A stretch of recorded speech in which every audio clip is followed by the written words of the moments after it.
Hey guys, and welcome to a brand new video here on FPL Now. Today we're going to be going over my updated team selection for game week 1. So if you're excited for the video, drop a like down below, leave a comment, what plans have you got for your team, subscribe if you're brand new, and let's get into the video.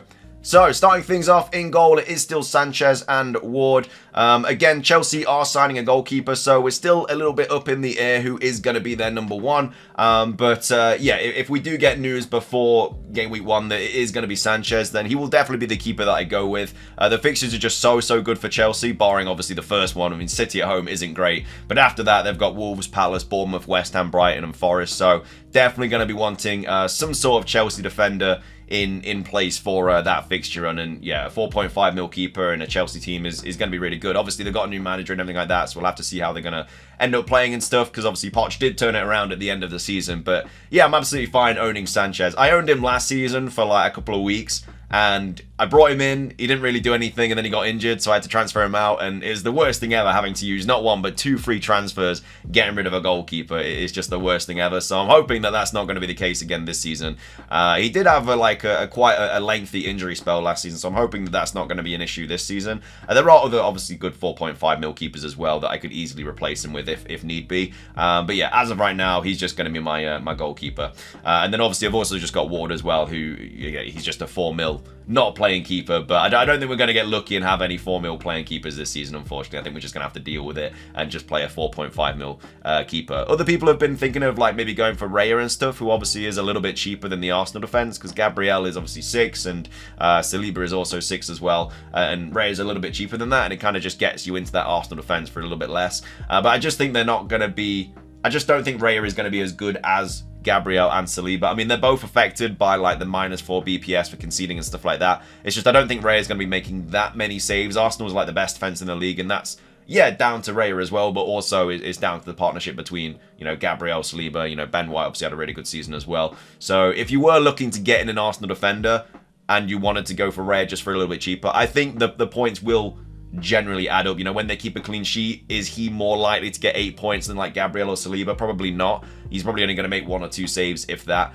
And I think they'll just quite quickly total up. I know he can just be a set and forget all season if you do decide to go with Raya, but for me, yeah, I'd just rather go over Sanchez and save a little bit more money. But either way, those are the goalkeepers. As well as that, make sure to send me your drafts as well on my Twitter. It's in the description down below. I do want to make a couple of videos where I go over your drafts and stuff and kind of like rate them and everything like that, just for some extra content whilst we wait for obviously preseason to go by. So yeah, if you do have your draft and you do want me to go over it, make sure to just tweet at me. It's just at FPL_now, I believe. But yeah, it's in the description down below. So yeah, make sure to go check out. You don't have to follow me or anything. You just send me a team and I'll obviously go over it in like a video and stuff.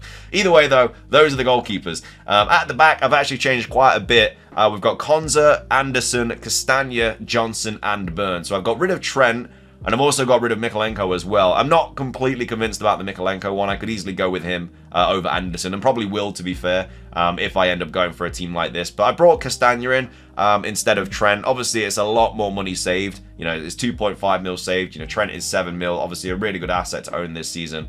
I think that, yeah, he's obviously had a lot of help with like bonus points and stuff like that. But I think the kind of minusing of the bonus points and stuff are really gonna hurt Trent's, I guess, potential in the bonus points this season. And yeah, you shouldn't really base so much on bonus points and stuff, but they do add up. You know, they do add up a lot, and I think it's gonna primarily favor attacking players a lot more this season. So that's kind of where I want to, I guess, put my funds more. Obviously, with this back line, I don't have any City, I don't have any Arsenal, and I don't have any Liverpool, and that's just because they're so expensive. And if they do concede, it's unlikely that they're going to get anything, especially players like Gabriel and Saliba. Like, they don't really score very often. Obviously, Gabriel gets a bullet header now and again.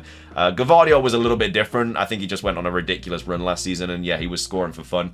And players like Trent and stuff, and your wing backs and stuff, will obviously net you some assists and everything like that. But I think as soon as they concede, the ceiling is relatively low, especially for centre backs. So yeah, I think I'm probably just gonna go cheap at the back and then just pump all that money into midfield and just have a really solid like lineup up top. But I mean, these aren't even bad defenders either way. Like Konza, Anderson, Castagna, Burn, and Johnson just rotate really well anyway.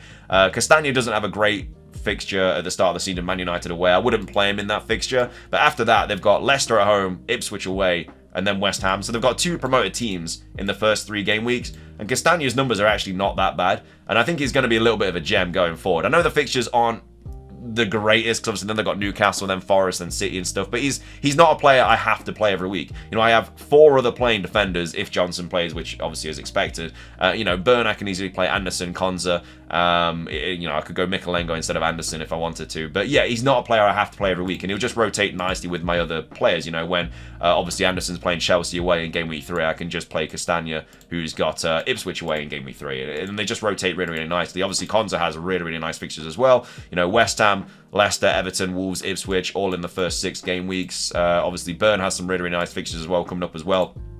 At the start of the season, Southampton, Bournemouth, Wolves, and Fulham in the first 5. So yeah, I quite like this defense. I might go Mikalenko over Anderson. I haven't completely decided about that yet, but either way, it'll be probably a 4.5 mil defender. So that's the back line. I've already spoken about Johnson as well in the last video. He's obviously moved from West Ham to Ipswich to get you know, playing time, getting a lot more minutes and stuff, and yeah, he's going to be bench fodder every week, but when I have to play, like if I have to play him against like Southampton or a Leicester or something like that, then I'm absolutely fine playing him against them. So that's the back line there.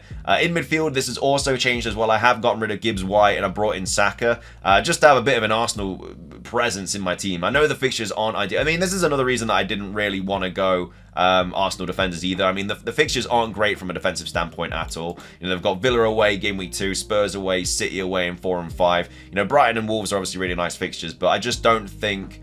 if I was going to bring in an Arsenal defender, it'd probably be around game week 6, because then they've got 2 promoted teams, both at home, and then obviously they've got Bournemouth away. So that's obviously 3 really, really nice fixtures.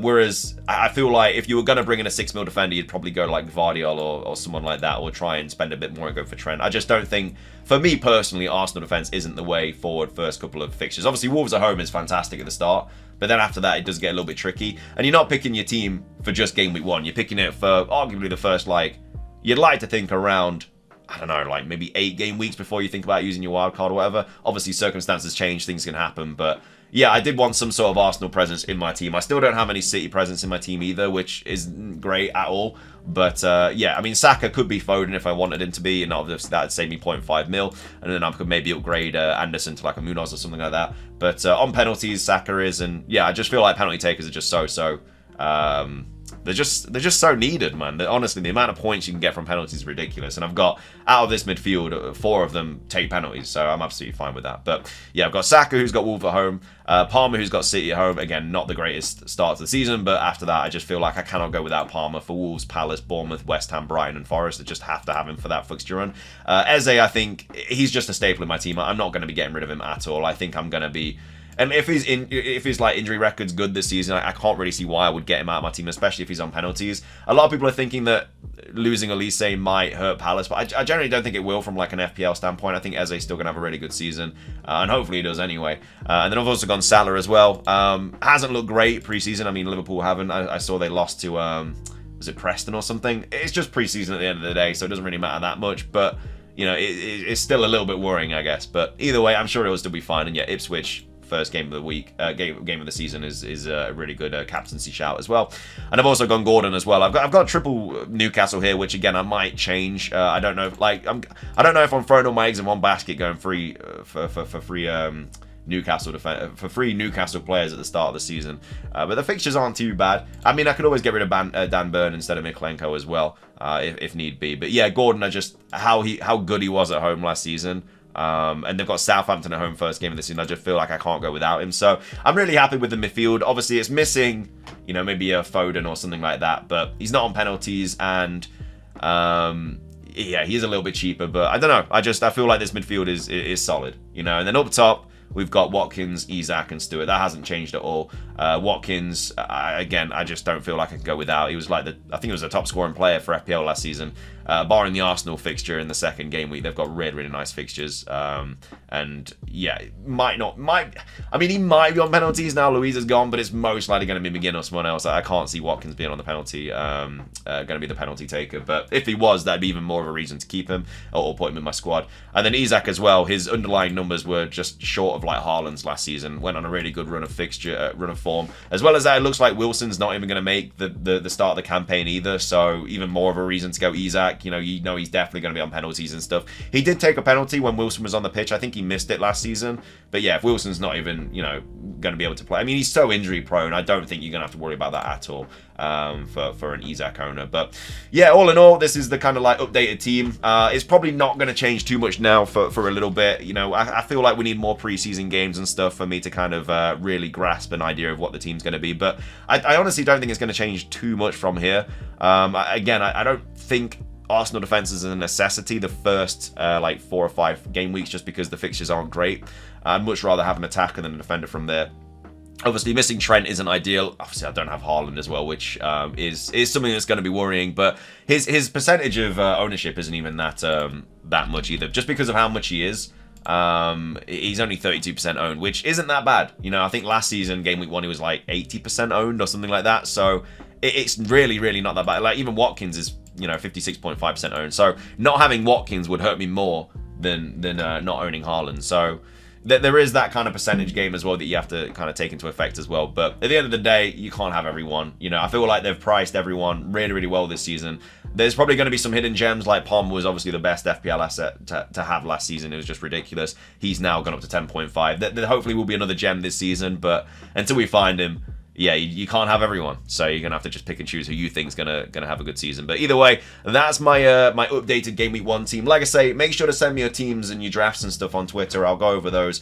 I'll start making videos this week as well, going over like cheap enablers and stuff like that, because there's a few decent 4 mil defenders that are worth taking a look at. Obviously, we've already spoken about Johnson, but there's also a couple of other like Leicester players and stuff, a couple of Southampton players as well that you know I wouldn't mind going over and stuff. And obviously, cheap enablers are just really useful, because if you got a 90-minute player that's 4 mil, it just saves you a headache, you know.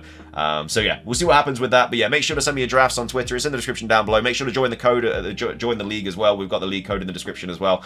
But thank you so much for watching. I'll see you all next time, and until then, peace.